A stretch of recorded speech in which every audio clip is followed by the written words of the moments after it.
Hello, this is Chiak. Sorry, I'm trying to fix the cable here. 'Cause where's that sound coming from? Okay. Well, either way, hello, this is Chiak. And yeah, I was let's get started with Death Stranding Vol.1. I was gonna start this early October, but then luckily I was very tired because it turns out I had parents surprise visiting, aka someone forgot to tell me. And yeah, so that happened. Either way, there are two volumes of Death Stranding. This is just the first one. I know there is, I should say, Death Stranding by the novelization here is by Hitori Nojima, which, to my understanding, is a pen name for one of the co-writers, and the translation is by Carley Radford. Um, there is, for some reason, a description of characters and a vocabulary, but I don't know. We'll read it and see whether or not I need to go back. I imagine if we first come across the word, it technically should be explained, but there's a chance that might not have happened. Either way, let's get started with the prologue. Okay, sorry, I can really hear this. I'm just gonna unplug my. Okay, I hear staticiness from my headphones. Hopefully, that's not coming through the microphone, but I really don't know. Either way, Death Stranding Vol.1 Prologue. This child special. Countless faces were staring at him. They edged closer until they filled his entire view before disappearing. Faces he had seen before, faces he might see in the future, faces he would never encounter and face that died long ago. They all appeared before him and vanished. Pinned down like an insect under a microscope, he was unable to move. All he could do was let them examine him. Which are you? A face he didn't know swam into view. Am I connecting to you?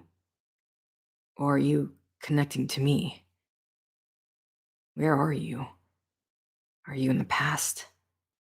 Are you still alive? Are you in the land of the living? Or the land of the dead?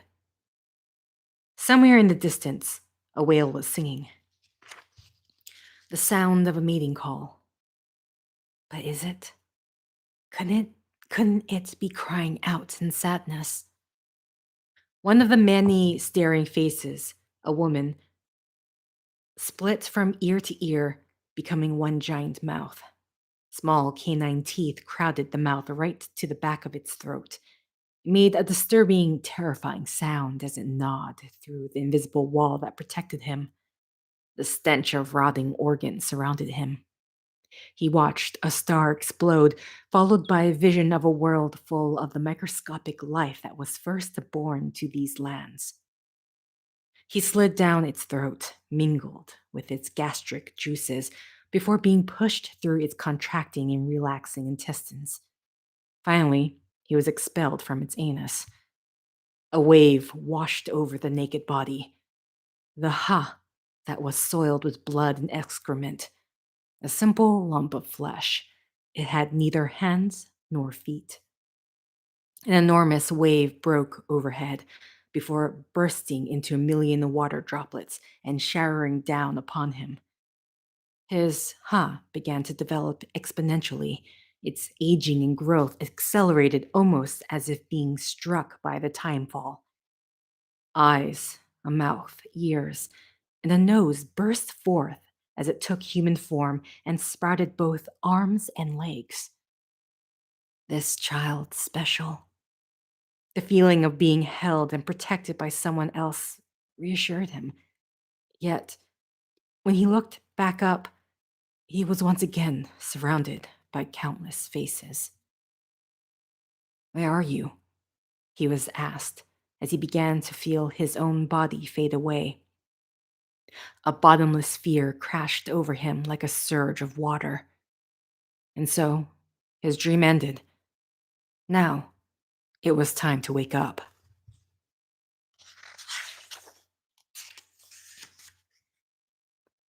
Episode 1. Sam Porter Bridges. Sam Porter Bridges. His eyes opened at the sound of his name, and a woman's face appeared before him. You're finally awake, Sam Porter Bridges. Sam flinched as his mind pieced back together his last waking moments. He had sought shelter in a nearby cave to avoid the timefall. After unloading his gear, he laid down for a much-needed rest and must have fallen asleep. He couldn't have been out for long, though.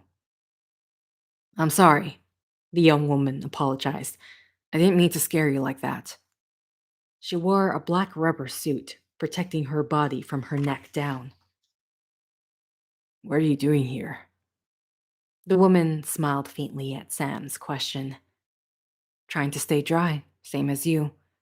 Timefall's let up. Sam shifted his gaze to the entrance of the cave, where the storm of time-accelerating rain had passed and faint rays of sunlight were beginning to peek out from the thin layer of cloud cover that remained. Thankfully, it had moved on before the dead awoke. My name is Fragile. The woman held out her hand, encased in a black glove. Sam frowned. He didn't have time for this.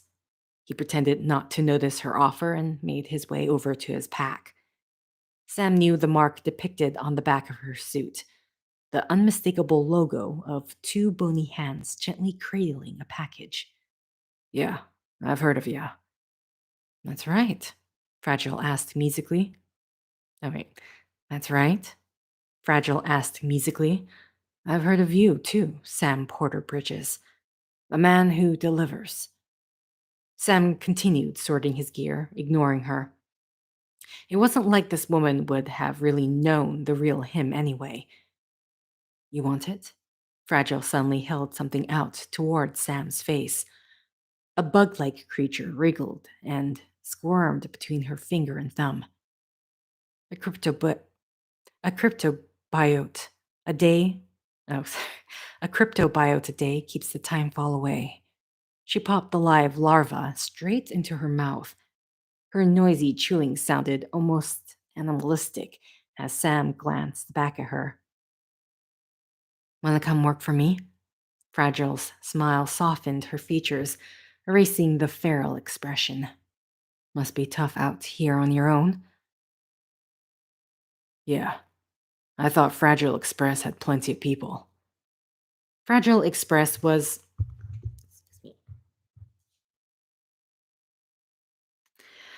Fragile Express was a delivery company that operated in the central regions. Ever since civilization had collapsed, they had chosen to deliver supplies to those affected by the disaster and had dedicated themselves to supporting recovery efforts. Unlike Sam, they weren't freelancers, but an organized force made up of many people and resources whose mission was to help this world. Without a functioning country, a delivery company like them was indispensable. Excuse me. Without a functioning country, a delivery company like them was indispensable, forming essential lifelines to isolated communities.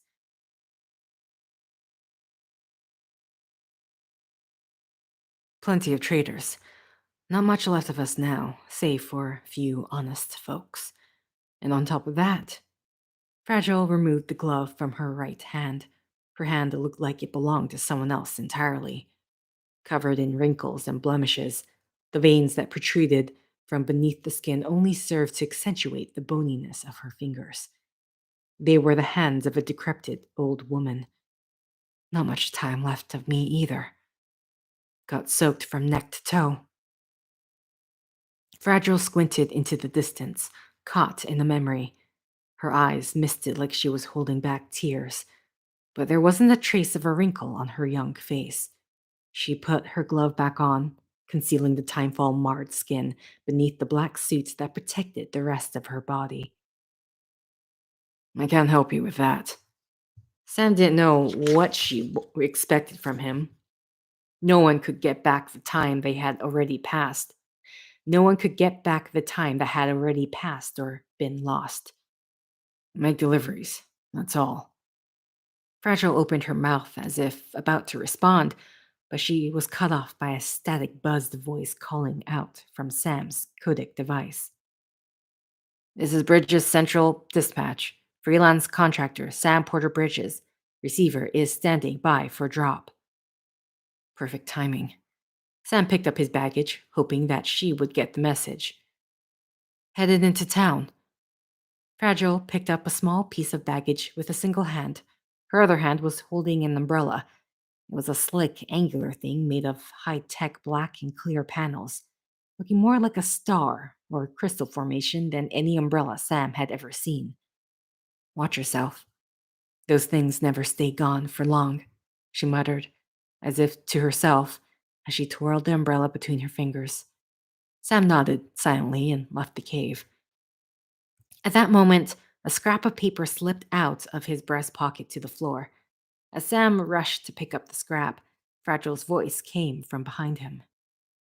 The time fall fast forwards whatever it touches, but it can't wash everything away. The past just won't let go. Sam hid the scrap of paper from Fragile's view. It was an old, faded photograph showing a much younger looking Sam, along with two women. He looked awkward, but one of the women was smiling. The other woman's face was blurred, almost impossible to make out on the blotch of faded paper where the drop of timefall had landed. Sam didn't need the photograph to recall her face, though. It was a face that he could never let go, but would never get back. I'll see you around, Sam Porter Bridges.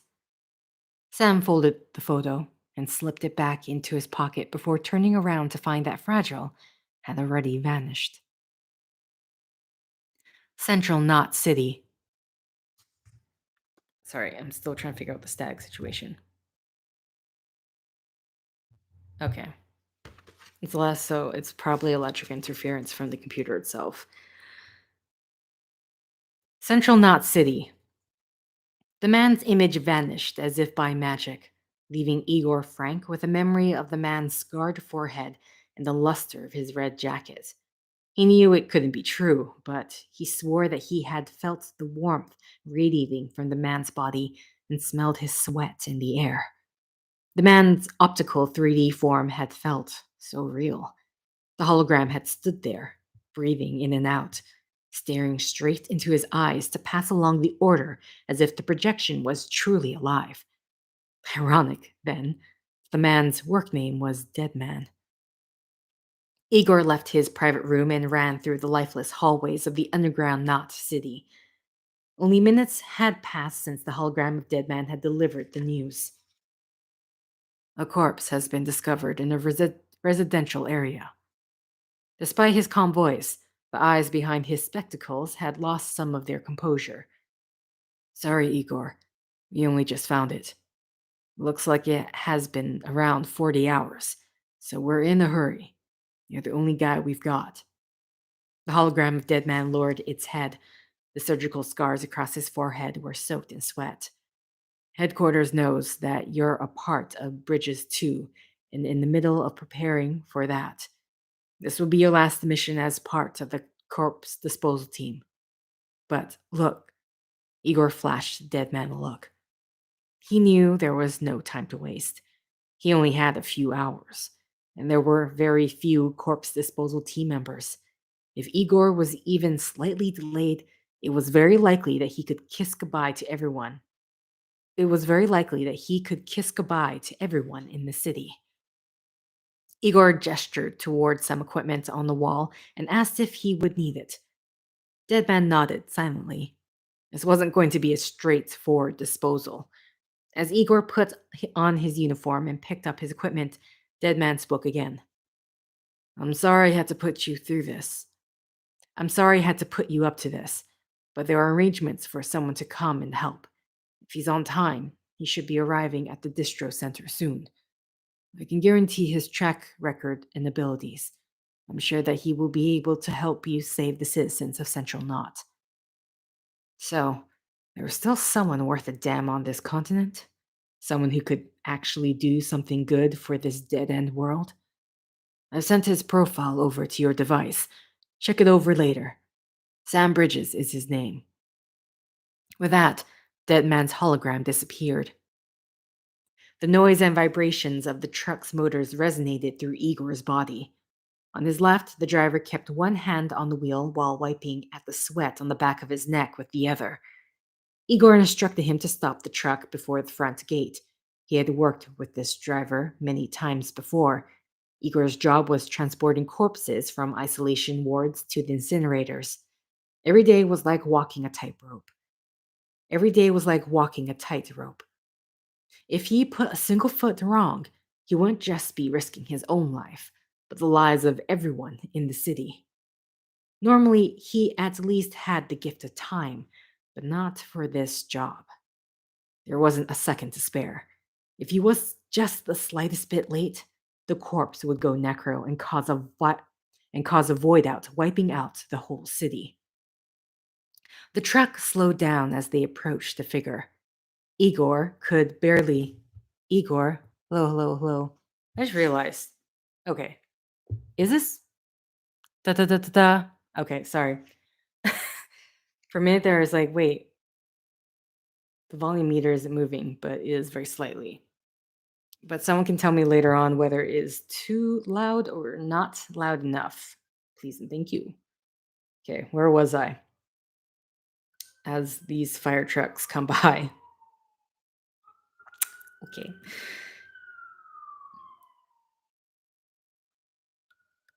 If he was just the slightest bit late, the corpse would go necro and cause a void out, wiping out the whole city.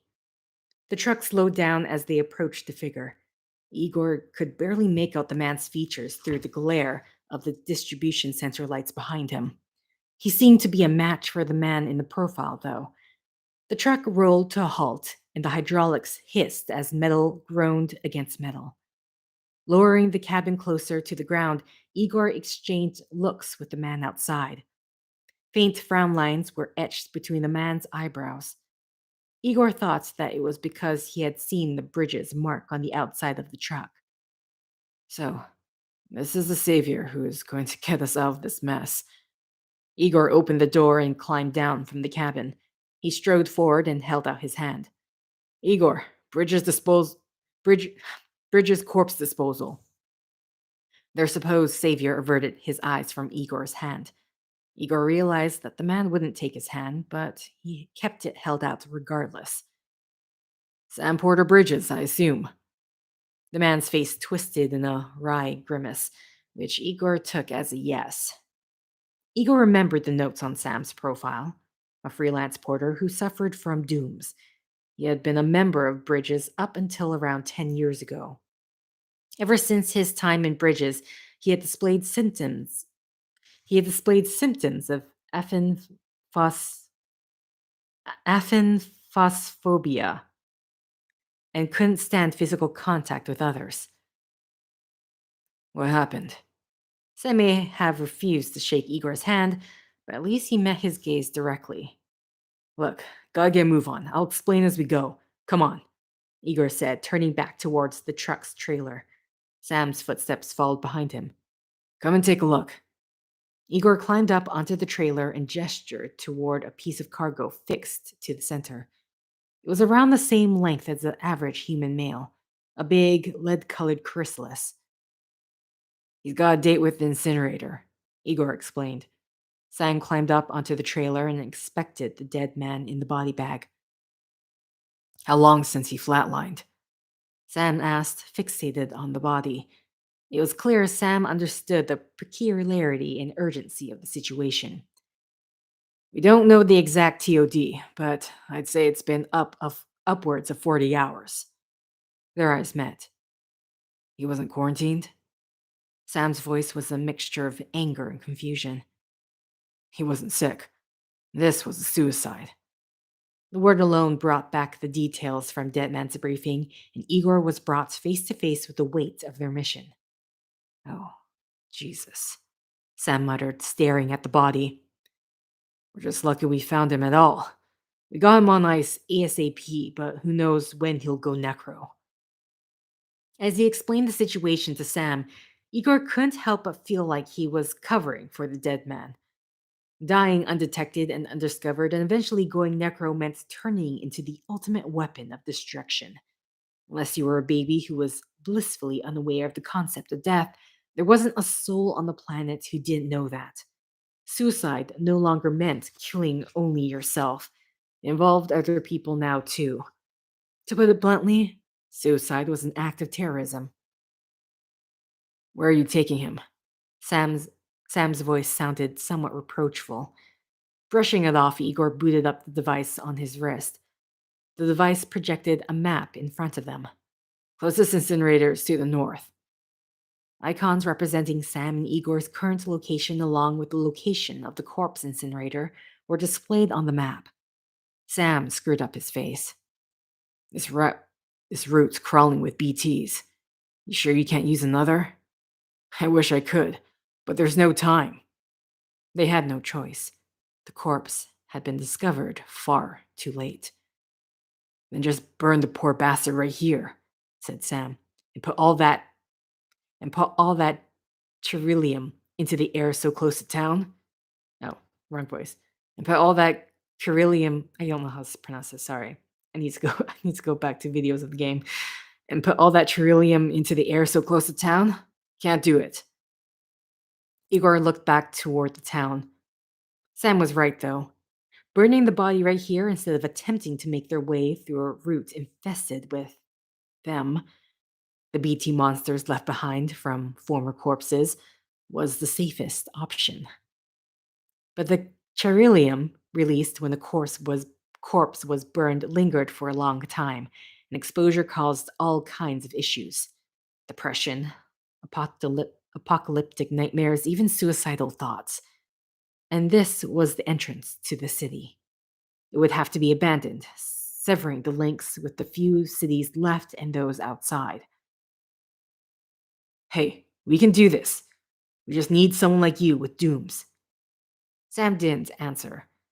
He simply removed his glove and felt the body bag with his bare hand.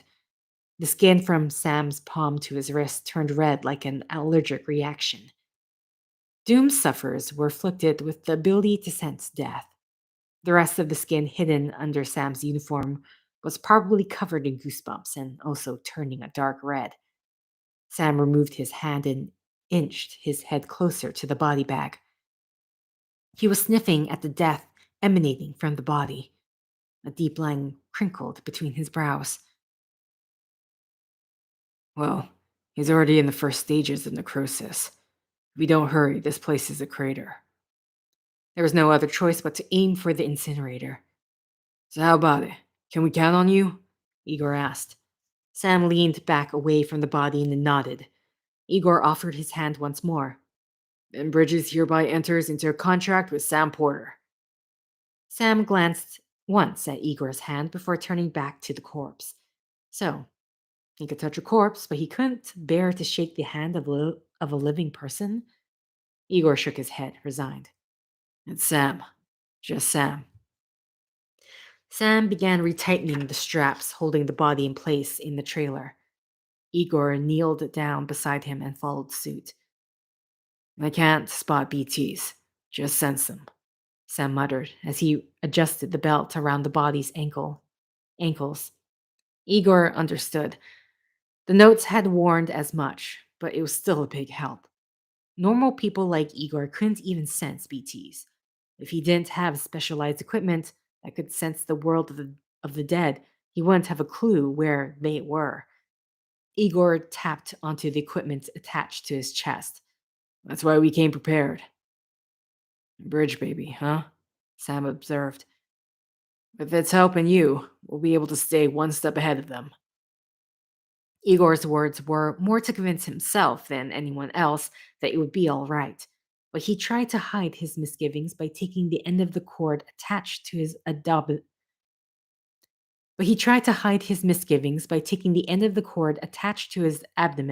and connecting it to the jack on the pod. In an instant, the world turned upside down. A massive heat ran all the way up from Igor's tailbone through the top of his skull. The world began to twist and distort, a consequence of the tears that were forcing their way out of his eyes. Sam's face now appeared deformed like an abstract painting. No one could accurately explain the origin or theory behind this equipment. It was a system that appeared at around the same time the world got this way. It took the form of a, it took the form of a bridge baby, a newborn suspended in a transparent chamber filled with amber fluid. Oh, I read that weird. It took the form of a bridge baby, a newborn suspended in a transparent chamber filled with amber fluid, who could connect the world of the living and the dead, but it had been artificially developed. The bridge baby twitched a little in the pod connected to Igor's chest. Bubbles formed and popped within the artificial amniotic fluid. Makes me feel like shit every time.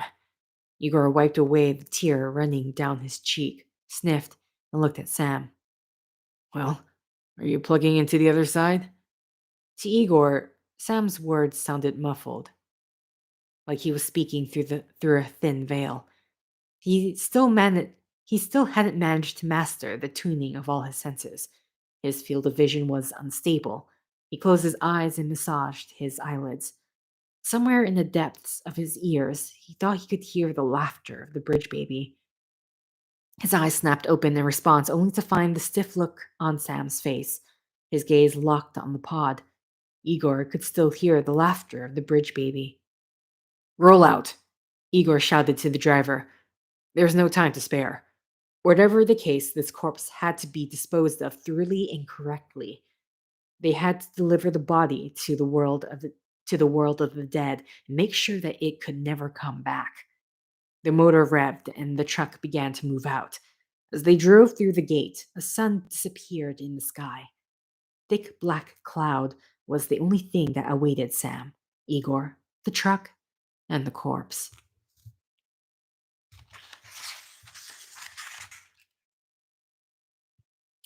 Igor booted up the device on his wrist to check where they were.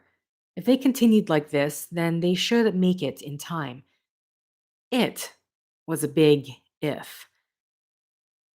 The world was different when I was a kid, Igor piped up, holding onto the handrail in the trailer. If he didn't say something to take his mind off their mission, it would overwhelm him. America was a country. Anybody could go anywhere they damn well pleased. No need for couriers like yourself. Sam was staring off into the distance. Igor couldn't tell if he was listening or not, but that didn't matter. Igor needed to speak, to say anything to hold back the overwhelming fear of what they were attempting to do.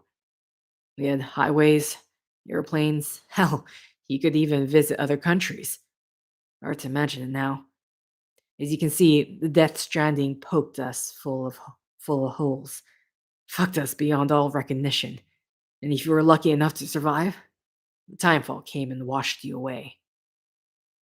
Highways, planes, other countries, America. They only existed as words now. Concepts for things lost in the Death Stranding. It was surely only a matter of time before the words did too.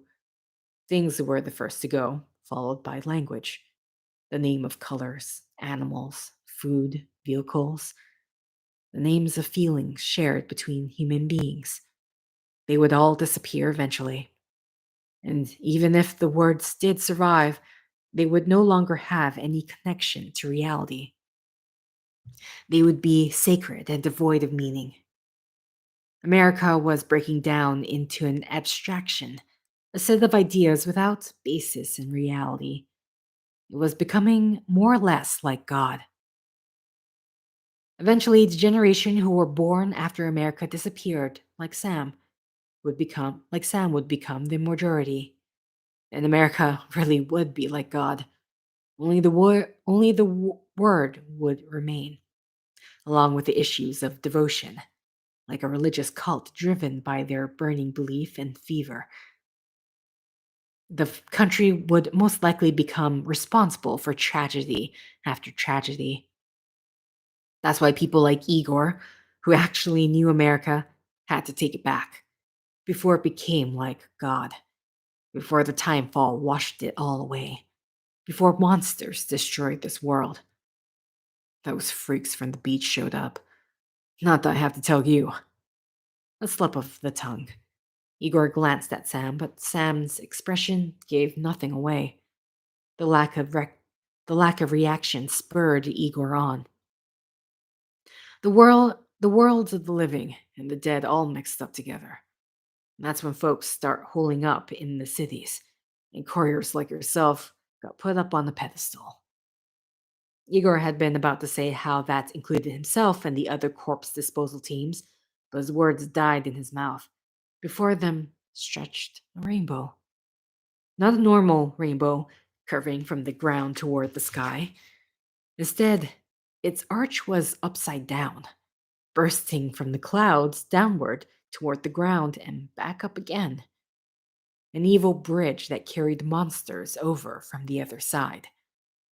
Igor pointed at the inverted rainbow. Sam surveyed the sky, most likely already aware of it, and then turned his gaze back down to the body bag in the trailer. A black, tar like substance was leaking out of the dull, lead colored body bag, especially out of the abdomen area. The cries of the BB rang inside Igor's ears, his view of the world around him distorted once more. Countless specks were flowing out of the black mass and floating up into the air. When he looked a little closer, he could see them each spiral upwards, twisting into a single thick rope. It was the first time that Igor had ever witnessed it.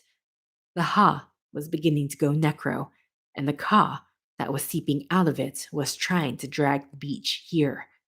The beach was a place between the world of the living and the world of the dead. It supposedly wasn't part of the physical world, but a special place that existed in a different dimension. Normal people like Igor couldn't sense it, unlike those with dooms. When they tried to explain what they were able to see, they often described the world of the dead as an ocean, and the boundary that connected that world with this one as a beach.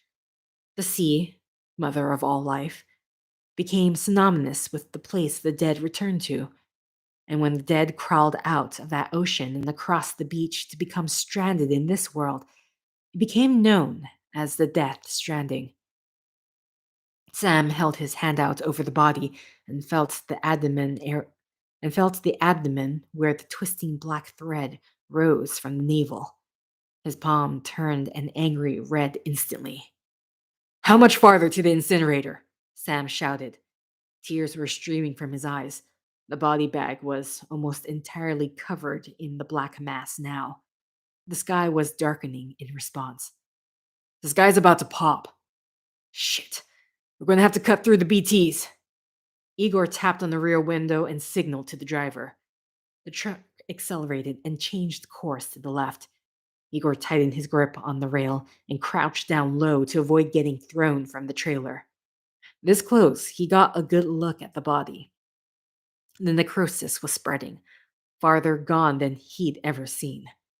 Igor didn't know how many bodies he had moved before. Most of them were safe. They had been able to estimate the time of death. All Igor and his team had to do was collect terminal patients from the isolation ward once they had reached the end stages of whatever was afflicting them. All Igor and his team had to do was collect terminal patients from the isolation ward once they had reached the end stages of whatever was afflicting them. Even when they received corpses that had died suddenly in accidents, there was still plenty of time to spare before necrosis set in. This was the first time that Igor had needed to transport a corpse that was ready to blow. Igor wondered what it was like inside the bag. The body had probably already decomposed into an unimaginable number of minute particles. The body bag was probably the only thing left to give the remains any semblance of shape.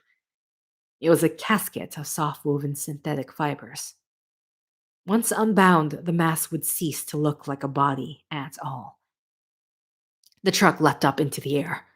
Igor and Sam gripped onto the handrails with all their strength. A wind powerful enough to stir up the ground beneath them blew from behind, throwing the two men around like rag dolls in the trailer. As Igor squeezed his eyes shut to brace for the storm of dust about to bear down on him, tepid drops of water began to fall on his cheek. His skin tightened. An itch quickly became a pain spreading across his entire face. He felt this before. The sting of rapid aging. Where the water touched his skin, it left a trail of wrinkles and gray hair in its wake. Sensing the timefall, the hood on Igor's uniform automatically deployed, covering his head. Sam doing the same opposite him. The timefall didn't care, driving down harder and harder. When they looked up, the entire sky was filled with black clouds, dark as the tar-like substance pouring out of the body bag. The light of the sun was completely blocked out, and pale and a pall of darkness covered the landscape. The same way the timefall snatched away time from whatever it touched, the chiral the chiral clouds it fell from stole all sense of night or day. No matter how many times Igor had experienced it, it was something he had never gotten used to.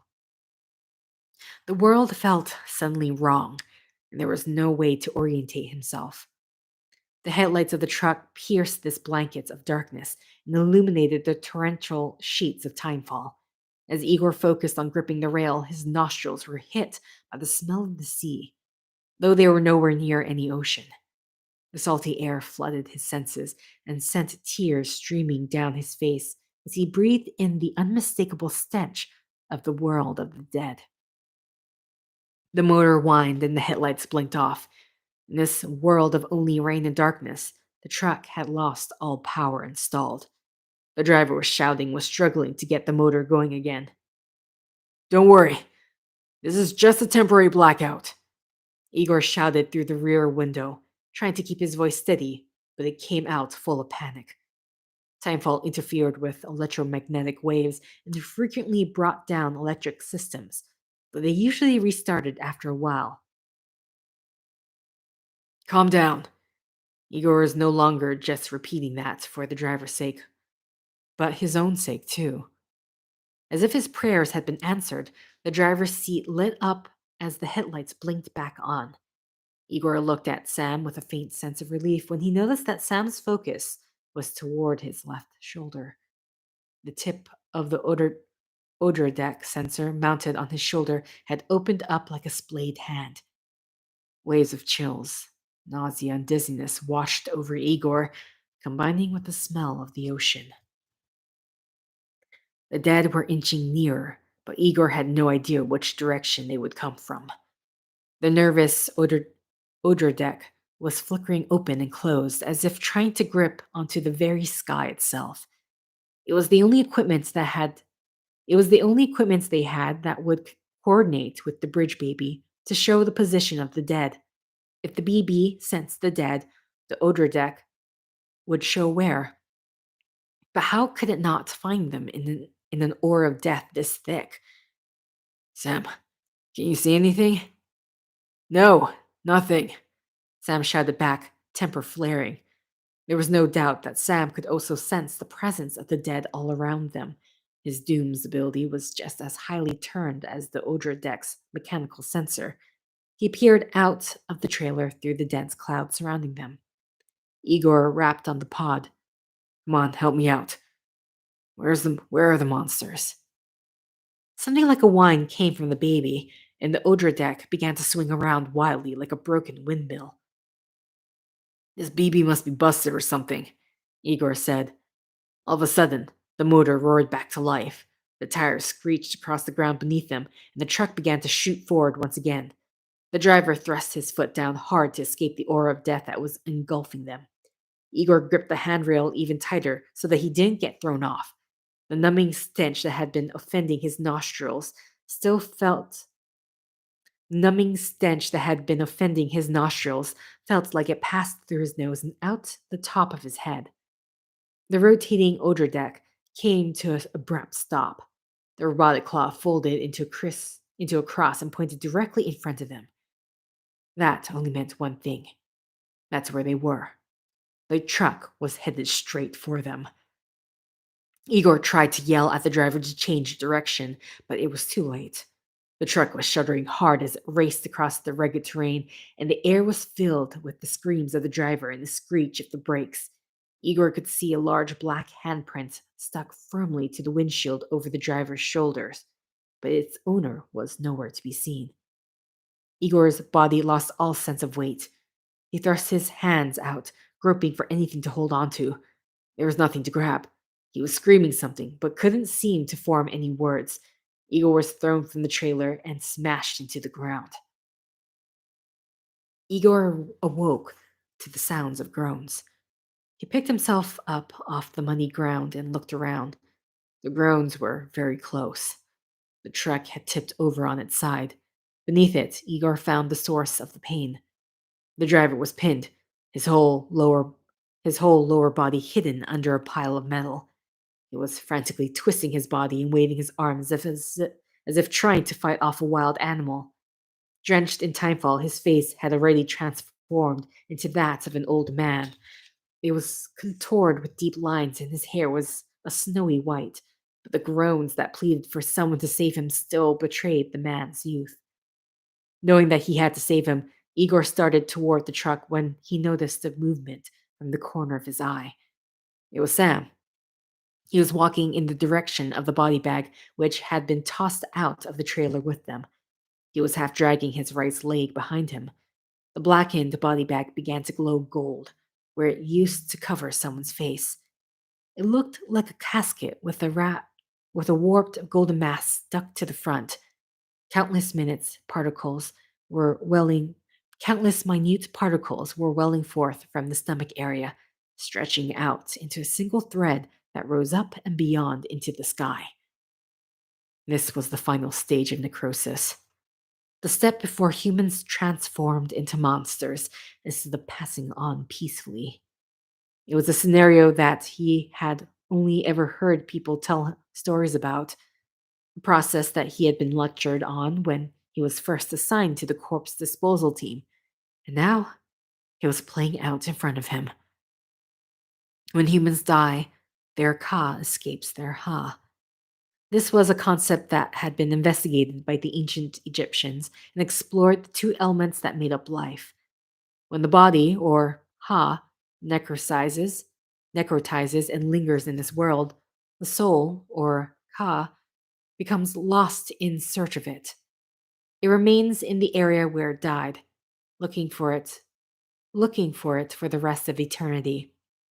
Bodies had been burned immediately to let the soul know that there was no longer a body to go back to.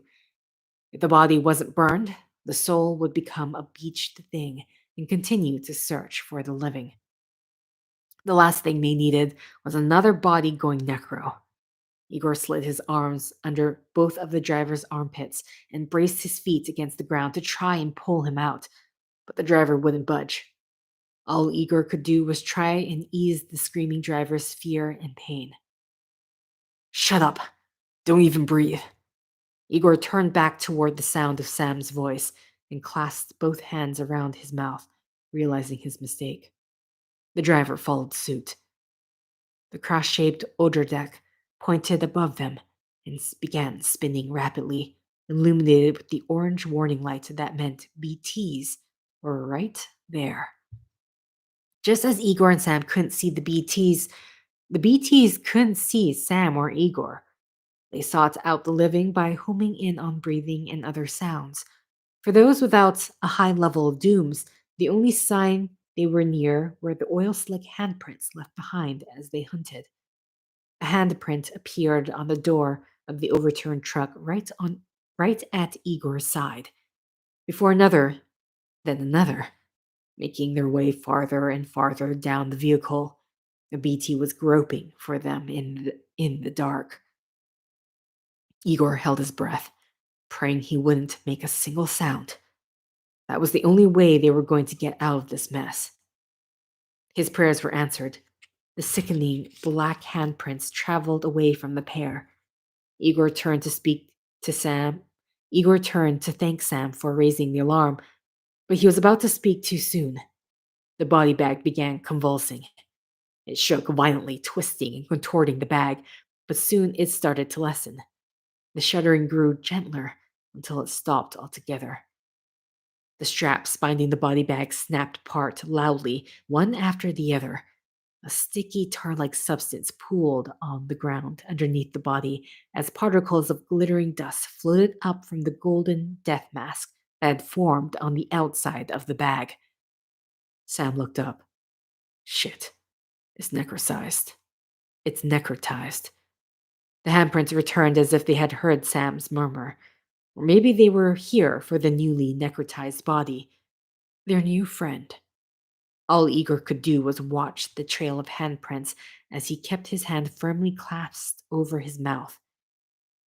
Sam fell backward into the mud, scrambling to get away from the handprints, his hand also clasped tightly over his own mouth. They seemed to be confused. Were they going after Sam or the body? Please be heading in the direction of the body. Igor was praying again, but no luck. The handprints began to move towards Sam. Those whose deaths had been interrupted, the necrotized dead whose Ka never made it to the other side, relentlessly pursued the living.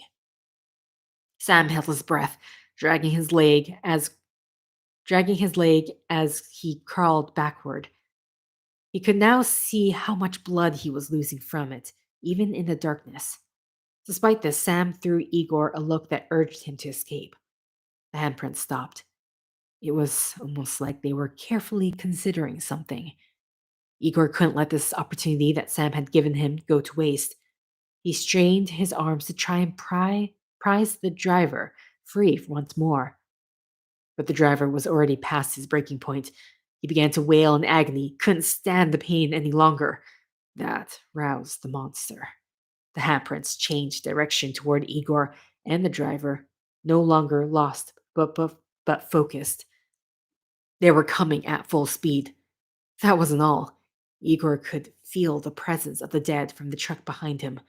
They were surrounded. Igor let go of the screaming driver and stood up, silently. He begged the driver to be quiet. The driver's screams were leading the dead right to them. If you were unlucky enough to get caught by the handprints of the dead, they would try to embrace you. The living and the dead together. Matter and antimatter.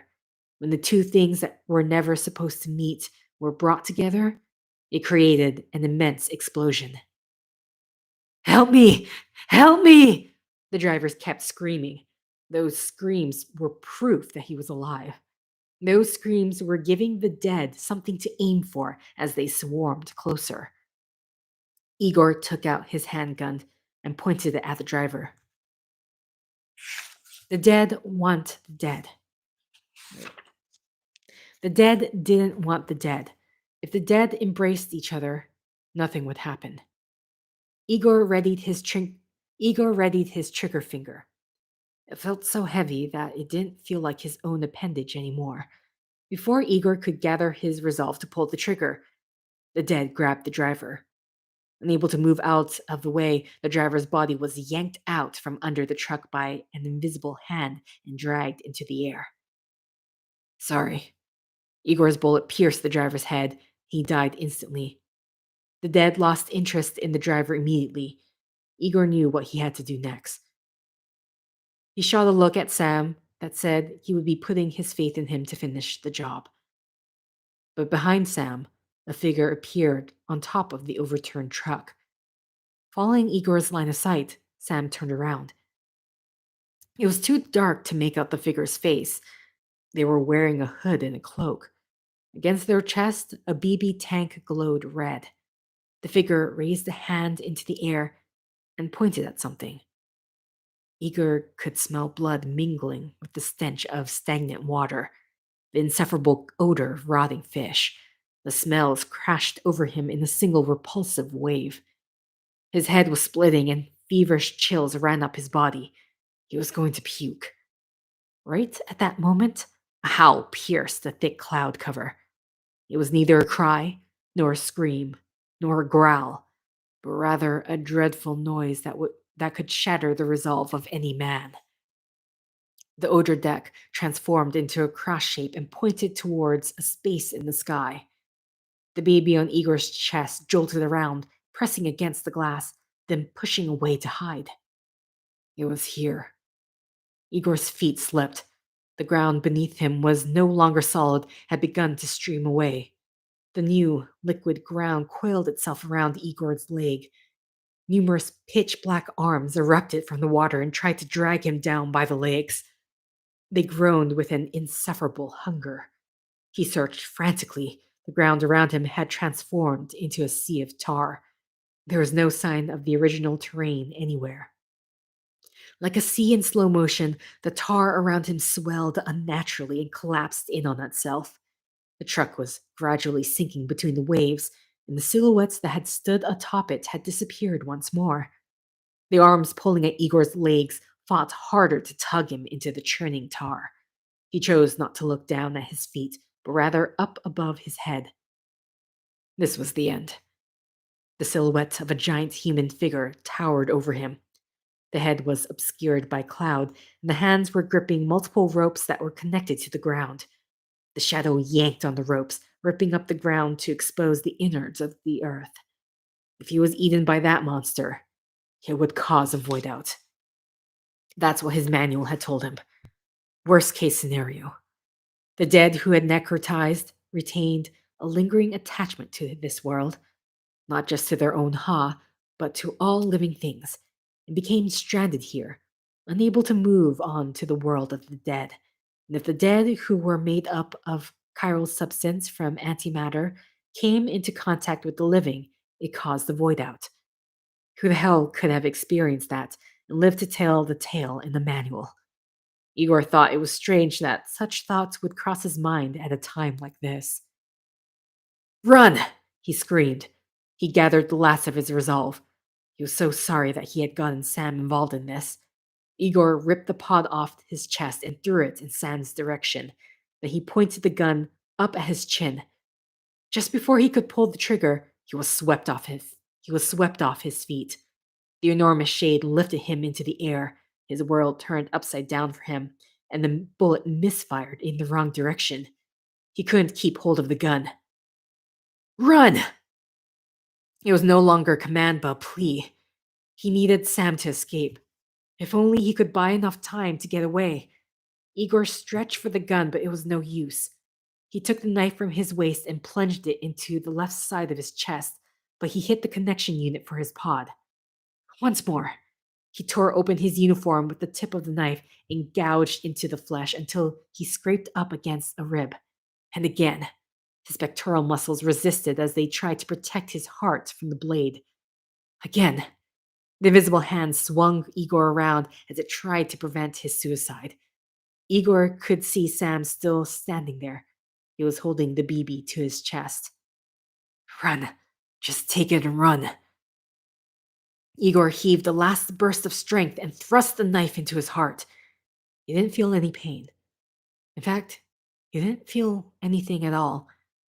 It was beginning to fade. His body and consciousness separated. Death wasn't like simply flipping a switch. It was a process that passed through phases. There was no such thing as a quick death. Igor's Ka knew that, which meant that right now, at this very second, Igor's body was not yet dead. And with that, the giants consumed Igor's body. The dead and the living met. Then came the void out. Igor and the giants both disappeared. The figures transformed into energy with immense speed before swallowing, annihilating, and disintegrating everything around them. Central Knot City disappeared, and Sam Bridges and the BB were consumed by the force of the void out.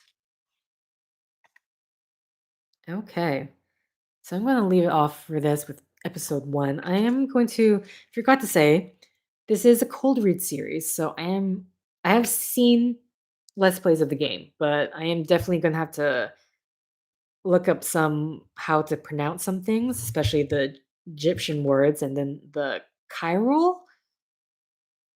Either way, just seeing, I'm checking there because they have a glossary of vocabulary, a glossary of the characters, and a glossary of vocabulary. So Bridges I'm wondering, like, should I read these? Because technically they do explain it. Yeah, I don't think I actually need to because it's explained in the text itself, which I imagine it should. I'm guessing the vocabulary is here just in case you forget, since these are unique ideas. It's the only reason I can think for the vocabulary to be there. Same thing with the characters. There's a lot of characters going in and outs, and depending on how strong their presence or moments are within the story, you might not remember. Um, but yeah. So I don't know. So every chapter is by episode, and some of these, some of them are very long. I can already see that chapter 4 is just going to be episode 4. Sorry, episode 3. My bad. Episode 3. All of these just might be their own segment because some of it seems very lengthy. We'll see. But I will be back. It's always on Fridays, the cold reading, unless I'm for some reason very tired. I'll be back next week with the next episode for Death Stranding Vol.1. And yeah, hopefully, okay, I'm gonna have to make a note for myself to kind of look up how to pronounce certain things. Either way, thank you for liking if you liked. Thank you for commenting if you commented. Thank you for subscribing if you subscribed. Thank you for favoriting if you favorited. Thank you for simply clicking on this video. Until next time, guys, see ya. And the stream. Oh boy, the awkward part. To manually do this. There we go.